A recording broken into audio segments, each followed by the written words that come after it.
అమ్మా ఒక 200 ఇవ్వా, ఇంటర్వ్యూ ఉంది. ఏంది 200 లేవు నా దగ్గర. ఇవ్వమ్మా, లేట్ అవుతుంది, జాబ్ వచ్చాక ఇస్తా. ప్రతిసారి ఇదే చెప్పేది, వచ్చేది లేదు నువ్వు ఇచ్చేది లేదు.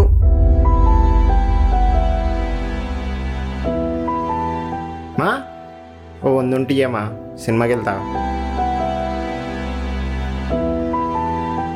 ఏడున్నారా పైసలు? ఊరికే పైసలు నువ్వు కూడా అట్లనే అడుగుతావు పో.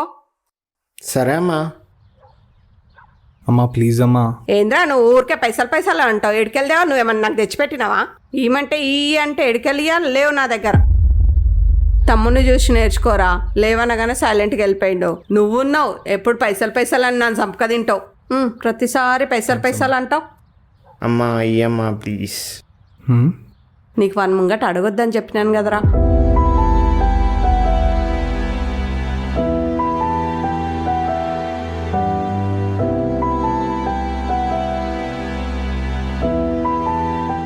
ఓడియమ్మా ఈడు ఇంకో ఇన్ని ఉన్నాడా? ఈడు యాక్షన్ జాబ్ శాత కాదు కానీ బిల్డప్. ఏరా సినిమాకా? సినిమా నీకు పైసలు ఎక్కడ అన్నా? అమ్మ లేవని చెప్పింది కదా, నీకు 200 ఇచ్చింది, అలాగని 100 సినిమా పోతా. పైసలు ఇవ్వడానికి శాత కాదు కానీ ఏడిపోతున్నావు అని అడుగుతున్నా.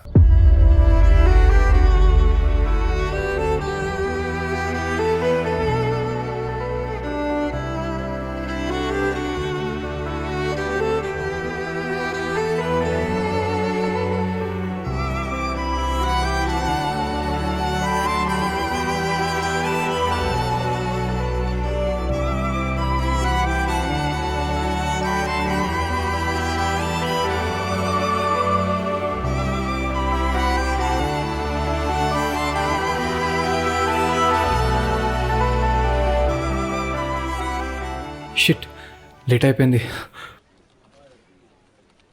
May come in sir? Yes, come in.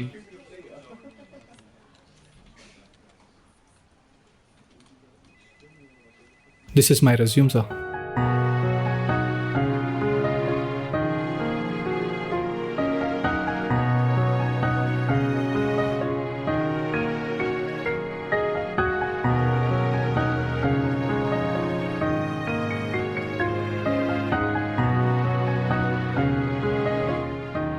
Okay, Mr.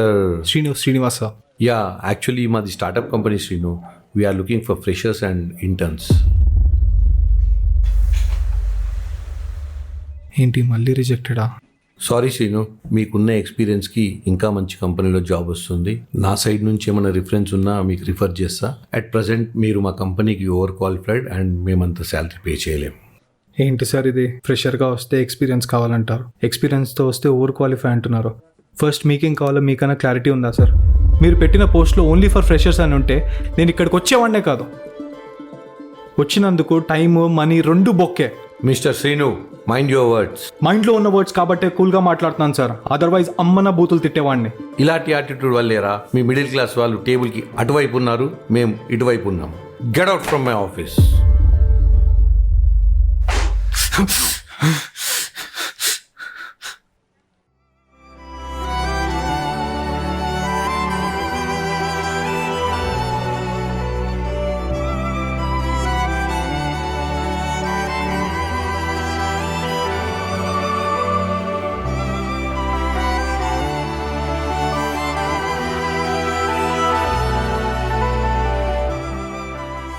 Please sir అన్నిట్లో నేను క్వాలిఫై అయ్యాను సార్.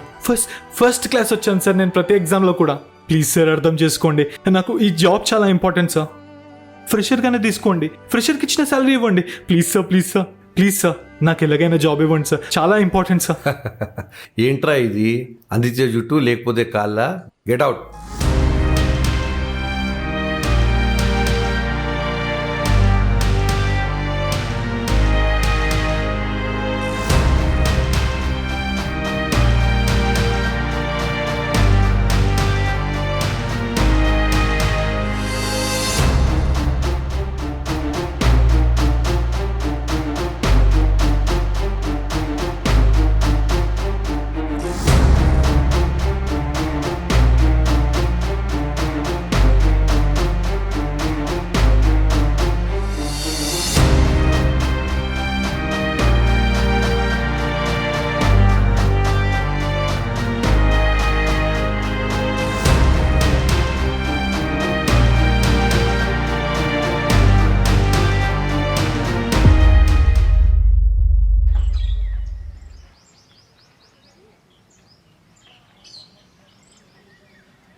పెద్దోడు ఇంటర్వ్యూకి వెళ్తున్నట్టున్నాడుగమ్మా.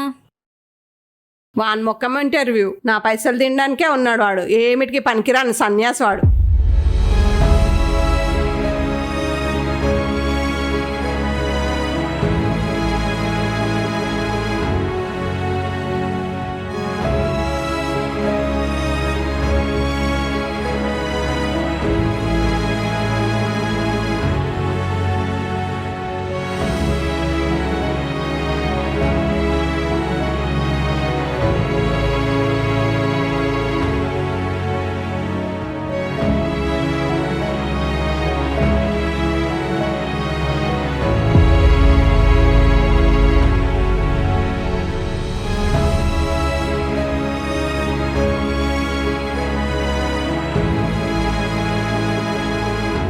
ఏంటమ్మా అలా అంటావు? మొన్నటి వరకు వాడు కూడా జాబ్ చేశాడు కదా.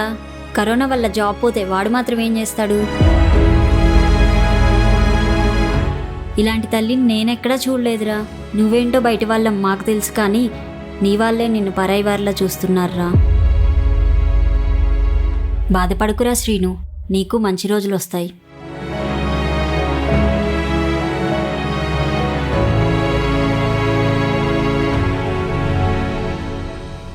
ఏంద్రా, ఈ ఇంటర్వ్యూ కూడా పోయిందా?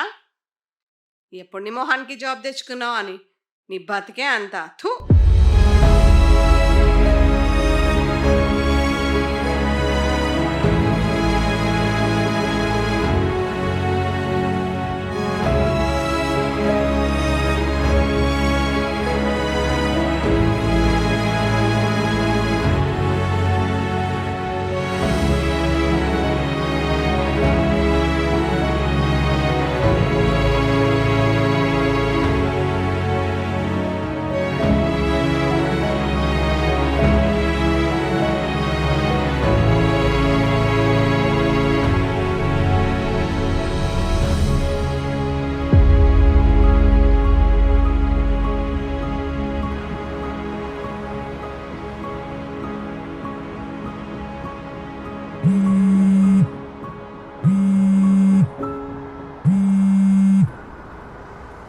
హలో, ఏమైంది? జాబ్ వచ్చిందా?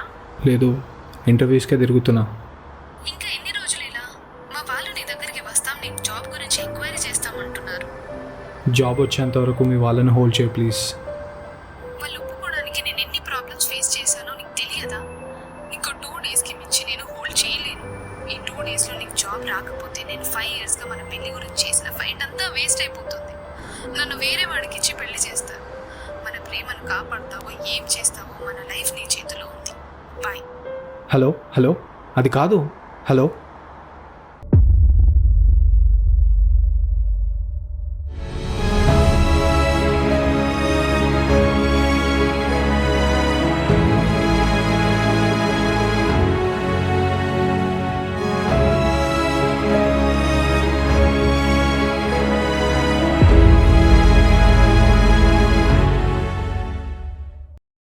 అసలు నువ్వు ఉన్నావా? ఒక్క జాబ్తో నా లైఫ్ మొత్తాన్ని లింక్ చేసావు కదా స్వామి.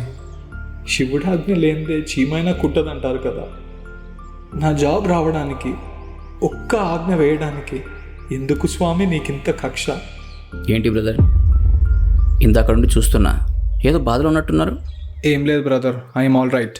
చెప్పుకుంటే బాధలు తగ్గిపోతాయి అంటారు కదా, మీ బాధ నాతో షేర్ చేసుకోండి. నాకు వీలైన సహాయం నేను చేస్తాను. ఎవరు సార్ మీరు? నా పర్సనల్ విషయాలు మీకెందుకు చెప్పాలా? ఏమో, మీ బాధను చెప్పుకుంటే మీ సమస్యకు పరిష్కారం నేను ఇస్తాను కావచ్చు. మీరు వద్దు, మీ సొల్యూషన్ వద్దు, మీకు దండం పెడుతున్నాను, వెళ్ళండి సార్. ఆ శివుడాజ్ఞ లేనిదే చీమైనా కొట్టదంటారే, ఆయన ఆజ్ఞ లేకుండా నేను మీ దాకా వచ్చానంటారా? ఆలోచించండి.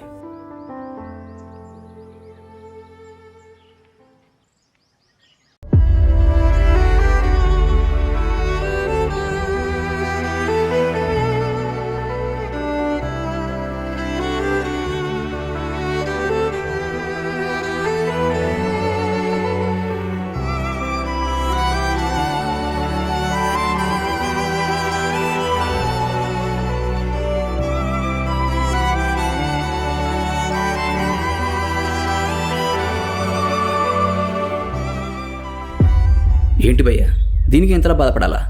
ప్రతి సమస్యకు ఒక పరిష్కారం ఉంటుంది. నీ సమస్యకు కూడా పరిష్కారం ఖచ్చితంగా దొరుకుతుంది. ఇప్పుడు నా చేతిలో ఉన్నది 2 రోజులు. ఆ ముక్కంటి తలుచుకుంటే ముల్లో కలేకం చేసినా సరే మీ ప్రాబ్లంని క్లియర్ చేయగలడు. ఆయన నా ప్రాబ్లంకి సొల్యూషన్ ఇచ్చేది. నా కన్న తల్లి పరాయి వాళ్ళ చూసేలా చేసిన ఆయనకేం తెలుస్తుంది నా బాధ? ఆయన కన్న తల్లి ఉంటే కదా తెలిసేది. ఓ కన్న తల్లి కసాయిదైతే ఎలా ఉంటుందో. నీకు తప్పకుండా జాబ్ వస్తుంది. అంత కాన్ఫిడెంట్గా ఎలా చెప్తున్నారు బ్రో? బికాస్ మనం దీని గురించి ఎక్కువ స్ట్రగుల్ అవుతున్నామంటే మనకు రావాల్సిన దానికన్నా ఎక్కువ వస్తుంది. నమ్మొచ్చంటావా? నువ్వు నమ్మినా నమ్మకపోయినా నీకు జరగాలని రాసుంటే అదే జరుగుతుంది. అదే ఖచ్చితంగా జరుగుతుంది. So be happy, be cool. ఏంటో బ్రో నాకేం అర్థం కావట్లేదు. నమ్మకం ఉండాలి బ్రదర్. ఒక్కసారి కళ్ళు మూసుకొని ఆ ముక్కంటిని వేడుకో, అన్నీ జరిగిపోతాయి. ఓం నమ శివాయ, ఓం నమ శివాయ, ఓం నమ శివాయ. బ్రో బ్రో బ్రో ఏంటి మనిషి ఎక్కడ పోయిండు?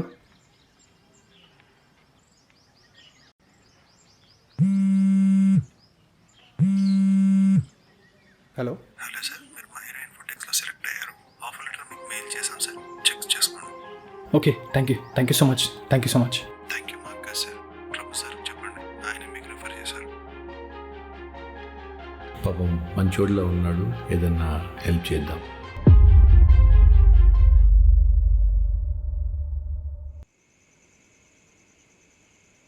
అమ్మా నాకు జాబ్ వచ్చిందమ్మా. నా బంగారు కొండనే, నీకు జాబ్ వస్తాను నాకు తెలుసు నాన్న. సంతోషంగా ఉంది. నేను ఎన్ని దేవుళ్ళకి ఎన్ని మొక్కులు మొక్కిన్నావు. నీకు జాబ్ వస్తాను నాకు తెలుసు నాన్న. జాబ్ వచ్చాక ఇస్తాం. ప్రతిసారి ఇదే చెప్పేది, వచ్చేది లేదు, నువ్వు ఇచ్చేది లేదు. నీకు వన్ ముంగట అడగొద్దని చెప్పినాను కదరా. ఏంద్రా ఈ ఇంటర్వ్యూ కూడా పోయిందా? ఎప్పుడు నీ మొహానికి జాబ్ తెచ్చుకున్నావు అని. నీ బతికే అంత వాన్ మొక్కం ఇంటర్వ్యూ. నా పైసలు తినడానికే ఉన్నాడు వాడు. ఏమిటికి పనికిరాని సన్యాసి వాడు. అమ్మా నిన్ను ఒకటి అడగనా? అడుగు నాన్న. అమ్మా నాకు జాబ్ లేకపోతే విలువలేదా? మరి బయట వాళ్ళతో అలా మాట్లాడాలా? తమ్ముడు ఎలా ఉన్నా నీకు నచ్చుతుంది, నేనంటే ఎందుకమ్మా నీకు అంత ఆశయం? ఓహో నీకు జాబ్ వచ్చిందన్నా, ఇంత కొమ్ములు వచ్చినాయి నీకు. లేకపోతే మాట్లాడేటోడో కాదు నువ్వు. మరి నాకు జాబ్ లేనప్పటికీ ఉన్నప్పటికీ నీ ప్రేమలో చేంజ్ వచ్చినప్పుడు నాలో కూడా చేంజ్ వస్తుంది కదమ్మా. అసలు ఇప్పుడు ఏమంటావురా నువ్వు? ఇద్దరిని కన్నది నువ్వే. ఒకరి మీద ప్రేమ ఎక్కువ, ఇంకొకరి మీద తక్కువ. ఎందుకమ్మా? నిన్ను కన్నాకనే రా మాకు వచ్చిన దరిద్రం అంతా. ఆడు పుట్టినాక ఆ దరిద్రం అంతా పోయింది. నీకు జాబ్ రాగానే నా ప్రేమ మారిందన్నావు. రేపు నీ పెళ్ళాం వస్తే నేనే మారిపోయిన అంటావు కదా. నువ్వు నా ఇంట్లో ఉండేందుకు రచలు దొబ్బైనాడో.